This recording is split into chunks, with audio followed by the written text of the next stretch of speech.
શૈક્ષણિક વર્ષ 24-25 માટે ફરી એકવાર વિદ્યાર્થી સંઘ હોદ્દેદારોની ચૂંટણી, અને એ પણ આપ જોઈ રહ્યા છો કે ઇલેક્ટ્રોનિક્સ માધ્યમથી આ જે ઇલેક્શન આજે યોજાઈ રહ્યું છે એની પહેલાં જે કાંઈ આપણી લોકશાહીની પરંપરા છે કે ઉમેદવારી ફોર્મ ભરવું, એને પરત ખેંચવું, એમાં જે પણ એ લોકોને પ્રચારનો સમય આપવાનો, પણ આની જોડે જોડે શાળા કક્ષાએ આ ચૂંટણી યોજાઈ રહી છે.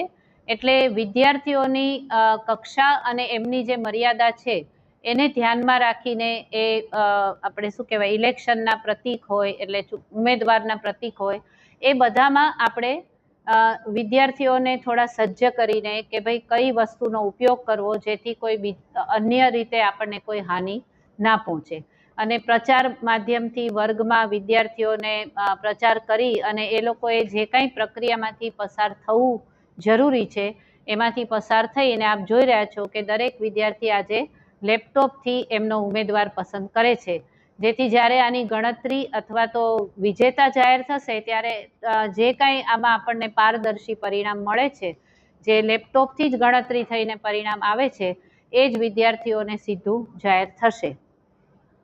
કેટલા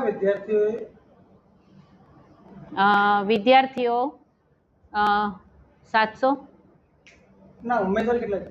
અચ્છા, ઉમેદવાર 4 વિદ્યાર્થીનીઓ છે અને 3 વિદ્યાર્થીઓ છે, મતલબ બોયઝ 3 છે અને ગર્લ્સ 4 છે.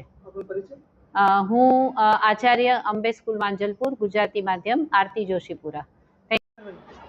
હું આજે વિદ્યાર્થી સંઘ હોદ્દેદારીની ચૂંટણીમાં ઊભો રહ્યો છું. હું એટલા માટે ઊભો રહ્યો છું કે મારી શાળા અંબે સ્કૂલ ગુજરાતી માધ્યમને શૈક્ષણિક અને રમતગમતના ક્ષેત્રે આગળ વધારી શકું. જો કોઈને તકલીફ થશે તો હું તેને સહાય આપીશ. મારું નામ અગ્રવાલ ગજેન્દ્ર છે. હું ધોરણ 9માં અભ્યાસ કરું છું. Good afternoon. મારું નામ સિયા પટેલ છે. હું ધોરણ 9માં અભ્યાસ કરું છું.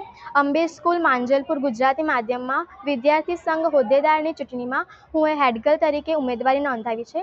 શાળામાં શિસ્તતાનું પાલન થાય તે હેતુથી હું હેડગર્લની ઉમેદવારીમાં ઊભી રહી છું. શાળા શૈક્ષણિક તથા રમતગમતના ક્ષેત્રે આગળ પ્રગતિ સાધી શકે તે હેતુથી હું અહીં ઊભી રહી છું, તથા શાળાના દરેક વિદ્યાર્થીને કોઈપણ જાતની સમસ્યા ઊભી ન થાય, અને જો ઊભી પણ થાય તો હું તે સમસ્યાનું સમાધાન નિવારવા માટે અહીં ઊભી છું. આભાર. सिया कल्पेश कुमार पटेल, धोरण 9A। इस वीडियो को लाइक करें, हमारे चैनल को सब्सक्राइब कर बेल आइकन जरूर प्रेस करें